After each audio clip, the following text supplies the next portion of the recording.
Okay, so this is another Smiths track, and this is This Charming Man. I want to say off the bat that the title of this track reminds me of a song by Blur, which is Charmless Man. But I don't know if there's anything about that because obviously Blur came out after the Smiths. But anyway, yeah, just the similarities in the titles there. Just I just wanted to say something about it. But anyway, yeah, we're just gonna get into this. It's not even 3 minutes, and I see it's a pretty popular song, and somebody requested it a long time ago, and it's like like one of their best, I guess, greatest hits or whatever. It's a popular one, and so yeah, I'm just gonna listen to it and see what it's all about. All right, let's just get into it, and yeah.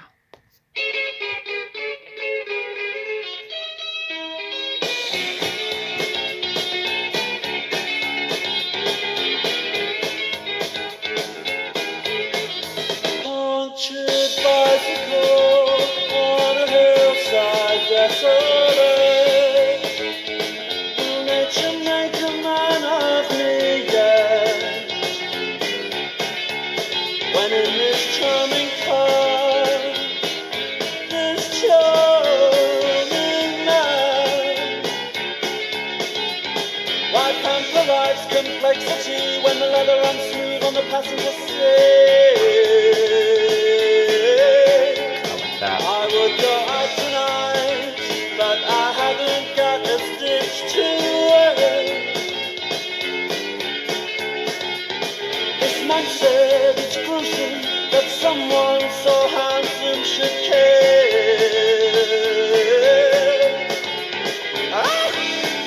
A jumped up country boy who never knew his place, he said, return. I just want to go back there for that that kind of startled me. But I just want to hear it again. A jumped up country boy like who never knew his place, he said, return the ring. He knows so much about these things. He knows so much about these things. I would go out tonight, but I haven't got a stitch to wear. This man said it's gruesome that someone so handsome should care. Na, na, na, na, na, na. This charming man. Na, na, na, na, na, na. This charming man. A jumped up country boy who never knew his place. He said, return the ring. He knows so much about these things. He knows so much about these things. He knows so much about these things.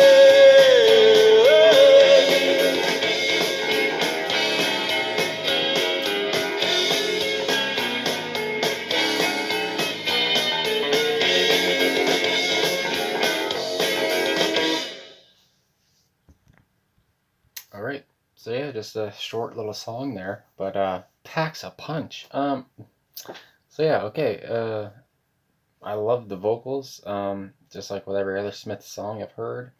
Like I said, I like that I'm not gonna try to replicate it, but yeah, I liked how that would just like surprise me, and also I've said before that like his voice is like kind of monotone or something like that, but like he can also just make it exuberant and like and especially with if you haven't heard like the song like I haven't, you can be surprised but like by what he does with his voice at times, and it's always good. I never like laughed at him or anything like that from songs I've heard, but yeah, I like it. So anyway, there's a lot about this song I see here on like Wikipedia and on Genius.com, so I'm gonna try to keep it to a minimum anyway and make this video not 20 minutes long. But anyway, this says that this was the second single from for the Smiths, and it says this depicts the story of a poor boy coming in contact with the upper class, but feels unwelcome due to his lack of material wealth. So it says the ambiguity of the character's sexuality leaves the song very open to debate and speculation about the true meaning. So it says in 1993 with Johnny Marr in an interview, he explained the overdubbing of his guitar that are consistent throughout this charming man. So he says, I'll try any trick. With the Smiths, I'd take this really loud Telecaster of mine, lay it on top of a Fender Twin reverb with the vibrato on, and tune it to an open chord. Then I'd drop a knife with a metal handle on it, hitting random strings. I used this on The Charming Man, buried beneath about 15 tracks of guitar. It was the first record where I used those high life sounding runs in thirds. And so yeah, he goes on. But anyway, there are 3 tracks of acoustic, a backwards guitar with a really long reverb, and the effect of dropping knives on the guitar that comes in at the end of the chorus. So yeah, I could tell. I mean, just by hearing it, there was obviously some instruments going on, and yeah, so just knowing what it was all about, it's cool, I guess. And yeah, nobody said from here anyway. I don't see anything about what the lyrics mean from the artists. Maybe they covered that somewhere else, but it's not on genius.com. So yeah, there's a lot of annotations here. I'll just skip to the chorus. So it says, a jumped up pantry boy who never knew his place. And so it says that's a quote from a 1970 movie called Sleuth. And it says also one possible explanation for this quote is that the narrator is essentially a nobody, and this charming man is enticing him with a life of luxury. And there was somewhere else I wanted to go here, but I don't know where it was. Okay, so it says with the verse 3, I would go out tonight, but I haven't got a stitch to wear. The man said, it's gruesome that someone so handsome should care. So it says the man says this in response to the narrator's excuse. This appears to be a pickup line, and it now becomes clear why the man offered him a ride. Rather than get uncomfortable, the narrator takes the compliment. Morrissey's sexuality has always been questioned, and many of the Smiths songs contain sexually ambiguous lyrics. So yeah, just like the last song I was listening to there, I don't know if I'll post it before or after this one, but Still Ill, he talked about homosexuality in that one. I've never actually looked up if Morrissey's gay or bisexual or anything like that. I don't know if he has a wife or a spouse at all.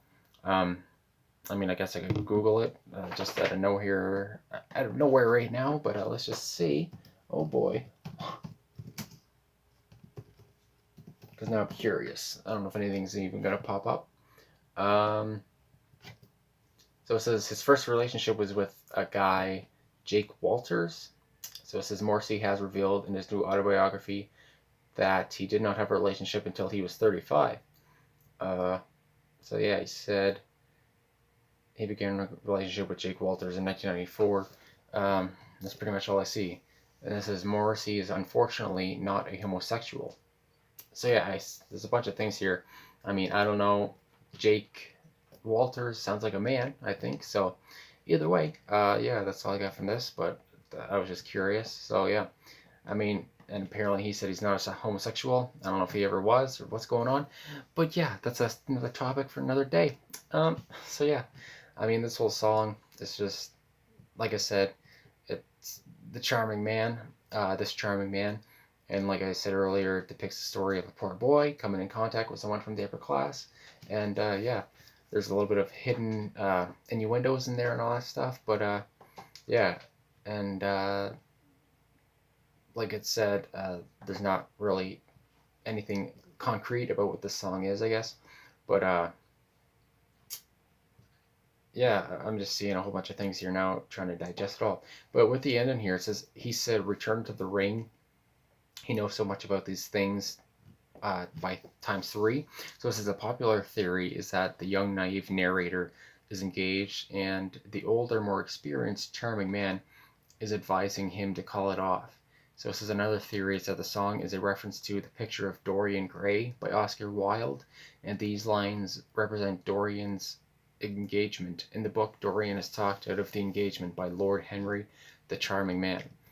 So yeah, and then somebody commented back and said Morrissey is the jumped up pantry boy from a working class background who's suddenly shown this amazing new world by the charming man.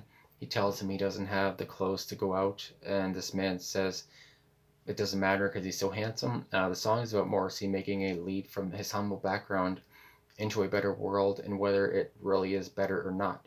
Returning the rings isn't calling off an engagement with someone, but rather a way of life. Returning the rings would be going back to the poorer way of life that he knew before he met this charming man.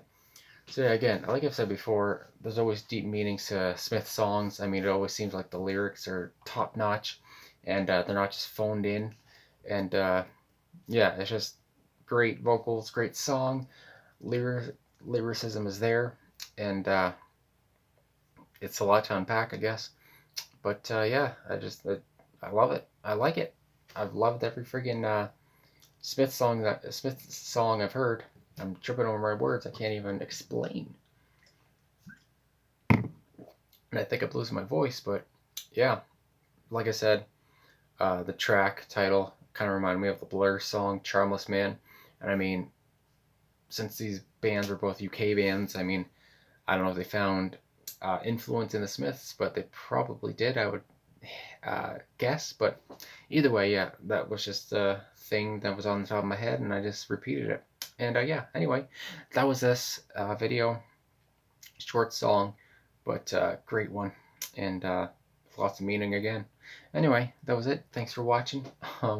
If you watched all the way through, you're crazy. But anyway, I'll see you guys all later, and yeah, thanks for all the support, and it's all very much appreciated. All right, I'll see you later.